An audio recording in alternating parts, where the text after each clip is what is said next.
Eh bien, bonjour à tous et à toutes, content de vous retrouver. Je suis pasteur David Ourier de l'église évangélique Paris 15 et je suis vraiment content de vous annoncer qu'on va avoir un live guérison et délivrance avec le pasteur Robert de l'île de la Réunion. Ce jour-là, ce sera le 17 mai à 18h30, donc on vous donne rendez-vous afin que vous puissiez vous connecter ce jour-là et puis, eh bien, on priera pour les malades, on priera pour ceux qui en ont besoin et on croit réellement que le Seigneur va vous bénir et vous relever dans le nom de Jésus. Alors je vous donne rendez-vous le 17 mai à 18h30. À très bientôt.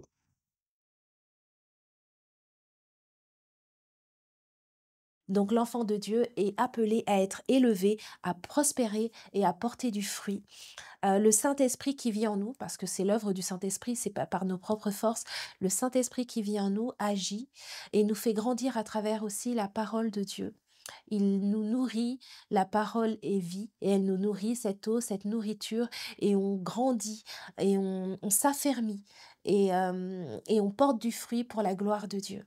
Donc c'est important que vous puissiez garder cette image et puis vous dire: «Bah, aujourd'hui, qui suis-je? Est-ce que je suis, cette herbe ou est-ce que je suis ce palmier?» Le but vraiment est de pouvoir, grandir et durer parce que l'herbe, elle sèche et elle est coupée. Bonjour et bienvenue sur Vitamine J. Aujourd'hui, nous allons méditer le psaume 92.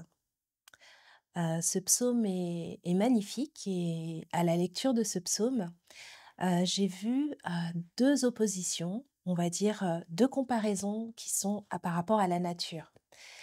Donc au verset 8, il est parlé des méchants. «Si les méchants croissent comme l'herbe, si tous ceux qui font le mal fleurissent, c'est pour être anéantis à jamais». Et un peu plus loin, il est parlé, verset 16, «Les justes croissent comme le palmier». Donc voilà, on a 2 positions, 2 images par rapport à la nature. D'un côté, on a donc l'herbe et de l'autre, le palmier. Alors donc je me suis intéressée à ça et j'ai dit: «Effectivement, on parle des méchants, des justes». Si vous vous rappelez dernièrement, je vous avais déjà expliqué, la référence au méchant. C'est pas le méchant en soi, mais le méchant représente celui qui n'appartient pas à Dieu, celui qui ne vit pas avec Dieu. Voilà, donc il y a deux camps, les méchants et les justes les méchants croissent comme l'herbe. Donc, voilà l'image, la comparaison par rapport à l'herbe. L'herbe, la nature, on regarde, l'herbe, elle est verte ou pas. Elle pousse, du coup, rapidement, mais elle est aussi vite aussi, morte, en fait. Il suffit qu'il y ait un coup de chaleur et là, l'herbe brûle et puis, c'est fini, quoi. On passe à autre chose. Et de l'autre côté, on a le palmier et le palmier, j'ai regardé, j'ai cherché, dans ma tête, j'avais les cocotiers, enfin, j'avais différentes sortes de palmiers et je me suis intéressée au palmier et donc j'ai appris, que le palmier, c'était une herbe géante. Une herbe géante et pas un arbre. Ça, première, je pensais que c'était un arbre. Non, ce n'est pas un arbre et j'ai appris aussi que ce n'est pas du vrai bois, mais un faux tronc, de la stype. Voilà et le palmier, lui, croît d'une manière différente. Il croît pas comme l'herbe.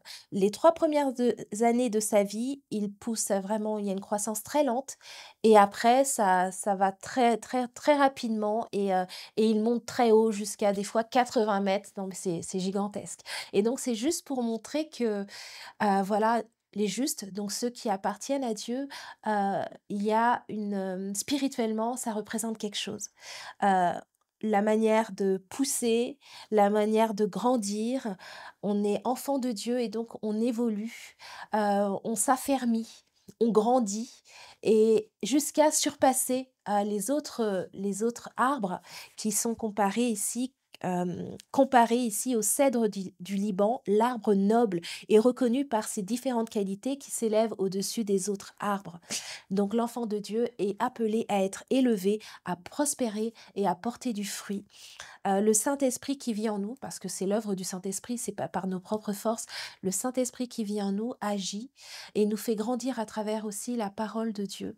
Il nous nourrit, la parole est vie et elle nous nourrit, cette eau, cette nourriture et on grandit et on s'affermit et on porte du fruit pour la gloire de Dieu.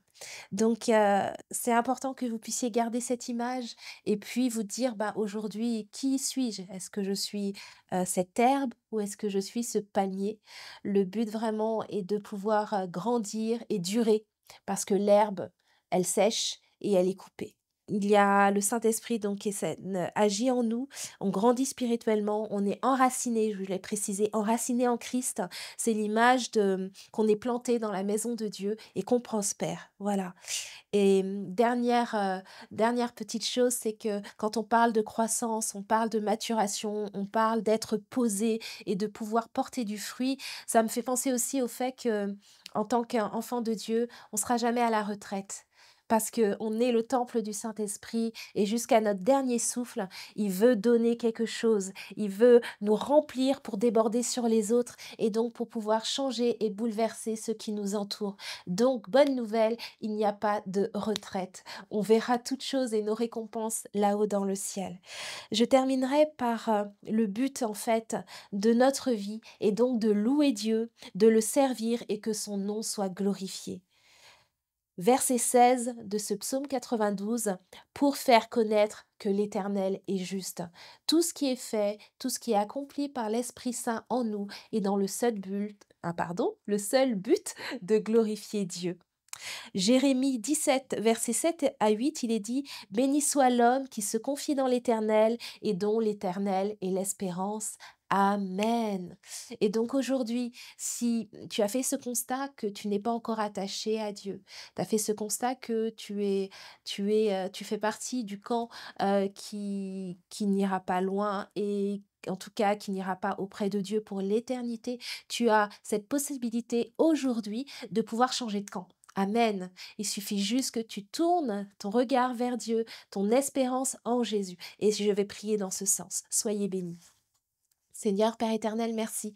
Merci parce que tu es celui qui nous remplit, celui qui nous fait grandir en toi, celui qui nous fait prospérer. Merci pour l'Esprit Saint qui a fait de nous sa maison, son habitation. Et je te présente tous ceux, Seigneur, qui ne t'appartiennent pas, tous ceux qui ont compris aujourd'hui qu'il y avait un camp et qui pouvaient changer de camp. Et je te prie pour leur âme, afin qu'aujourd'hui, Seigneur, il y ait un nouveau départ, afin qu'aujourd'hui, ils changent de camp, qu'ils mettent cette espérance en ton nom, Jésus-Christ, car tu es ce pont, Seigneur, qui nous rétablit avec le Père. Au nom puissant de Jésus, que chaque personne dans cette situation et qui se reconnaisse maintenant soit inondée, Seigneur, de ta présence, Saint-Esprit. Au nom puissant de Jésus, j'ai prié. Amen. Soyez bénis et je vous dis à bientôt.